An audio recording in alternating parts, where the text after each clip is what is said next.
IT ప్రపంచంలో ఫిబ్రవరి నెల ఒక పెద్ద తుఫానుతో స్టార్ట్ అయిందనే చెప్పాలి.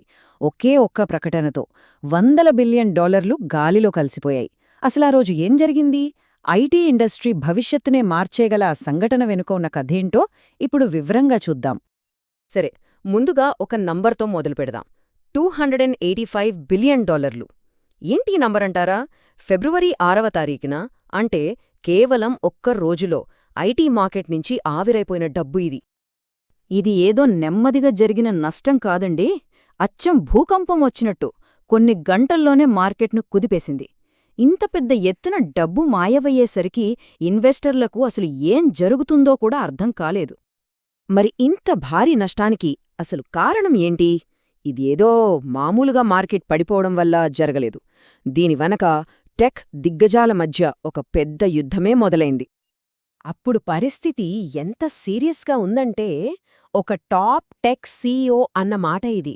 ఇది ఒక రక్తపాతం. అంటే చూడండి, మార్కెట్లో జరుగుతున్నది ఎంత తీవ్రమైన విషయము.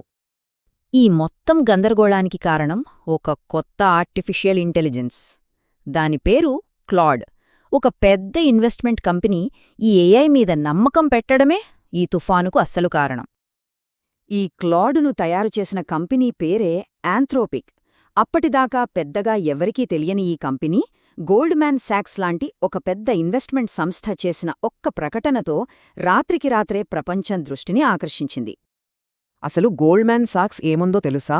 వాళ్లు చెప్పింది చాలా సింపుల్. ఇప్పటిదాకా మనం పాత సాఫ్ట్వేర్ ఆర్ఎండీ మీద పెట్టిన ఖర్చంతా వృధా, ఇకపై అంతా క్లౌడ్దే హవా అని తేల్చేశారు.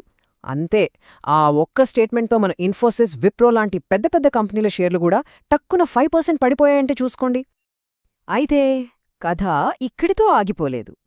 ఆంథ్రోపిక్ సీఈఓ కేవలం ఒక కొత్త ఏఐని లాంచ్ చేస్తున్నానని చెప్పలేదు. ఆయన ఏకంగా ఒక కొత్త ప్రపంచాన్నే సృష్టిస్తున్నానని ప్రకటించాడు. ఆయన చేసిన మొదటి సంచలన ప్రకటన ఏంటంటే, ప్రస్తుతం మనం వాడుతున్న చాట్ జీపీటీ, జెమినీ లాంటివి మరో 2 ఏళ్లలో పాతబడిపోతాయి. వాటన్నిటినీ క్లాడ్ రీప్లేస్ చేస్తుంది. వాళ్ల లక్ష్యమేంటో తెలుసా? ఏకంగా 5 కోట్ల ఏఐ ఏజెంట్లతో ఒక వర్చువల్ ఆర్మీని తయారుచేయడం. అంటే దాదాపుగా ఒక మోస్తరు దేశ జనాభా అంతా అన్నమాట. ఈ ఏఐ ఏజెంట్లకు అలుపుండదు, నిద్ర ఉండదు, సెలవులు అస్సరే ఉండవు. 24 గంటలు ఏడాది పొడవునా మనుషులు చెయ్యలేని క్లిష్టమైన పనులను కూడా క్షణాల్లో పూర్తి చేస్తాయి. వాళ్లు చెప్పిన మాటల్లోనే వినాలంటే, మేము కేవలం ఒక సాఫ్ట్వేర్ను కాదు, మేధావులతో నిండిన ఒక దేశాన్ని నిర్మిస్తున్నాము అంటే ఇది కేవలం టెక్నాలజీ కాదు, ఒక కొత్త వర్చువల్ ప్రపంచంలాంటిది. మరింత పెద్ద మార్పు వస్తుంటే ఇప్పుడు సాఫ్ట్వేర్ రంగంలో పనిచేస్తున్న వాళ్ల పరిస్థితేంటి? ఈ ఏఐ విప్లవం వాళ్ల ఉద్యోగాలపై ఎలాంటి ప్రభావం చూపిస్తుంది? ఒక్కసారి ఆలోచించండి. ఇప్పుడు మనం వాడుతున్న కంప్యూటర్ను ఆపరేట్ చేయడానికి మనమే అవసరం లేకపోతే ఎలా ఉంటుంది? మనం మెదడుతో చేసే పనులన్నీ క్లాడ్ లాంటి ఏఐలు చేసేస్తే మన పరిస్థితేంటి? ఇదెలా పనిచేస్తుందంటే, మనం ఏఐకి జస్ట్ ఒక కమాండ్ ఇవ్వాలి, అంతే. అది మన కంప్యూటర్ను కంట్రోల్లోకి తీసుకుంటుంది, పని పూర్తి చేస్తుంది, చివరకు మన తరపున క్లయింట్కు ఈమెయిల్స్ కూడా పంపేస్తుంది. Web development, cyber security, sales, marketing, ఇలా ఒకప్పుడు లక్షల జీతాలతో చాలా సెక్యూర్ అనుకున్న ఎన్నో ఉద్యోగాలు ఇప్పుడు ప్రమాదంలో పడ్డాయి. ఇక్కడున్న అసలైన ప్రమాదమేంటో తెలుసా? 10 ఏళ్ల ఎక్స్పీరియన్స్ ఉన్న వ్యక్తి కన్నా కొత్తగా వచ్చిన ఏఐ టూల్ను బాగా వాడటం తెలిసిన వ్యక్తికే ఎక్కువ డిమాండ్ ఉంటుంది. దీనివల్ల చాలామంది కెరియర్లో ఎప్పటికీ జూనియర్ లెవెల్లోనే ఉండిపోయే ప్రమాదముంది. మరి ఇంత వేగంగా మారిపోతున్న ఈ టెక్ ప్రపంచంలో మనం నిలదొక్కుకోవాలంటే ఏం చేయాలి? ఈ కొత్త సవాలును మనం ఎలా ఎదుర్కోవాలి? ఒకప్పుడు ఐటీలో సక్సెస్ అవ్వాలంటే చాలా ఏళ్ల అనుభవం, ఏదైనా ఒక టెక్నాలజీలో లోతైన నాలెడ్జ్ ఉండాలి. కాని ఇప్పుడు సీన్ మారింది. కొత్త ఏఐ టూల్స్ను ఎంత వేగంగా నేర్చుకుంటే అంత ముందుకు వెళ్తాం. అడాప్టబిలిటీయే ఇప్పుడు అసలైన స్కిల్.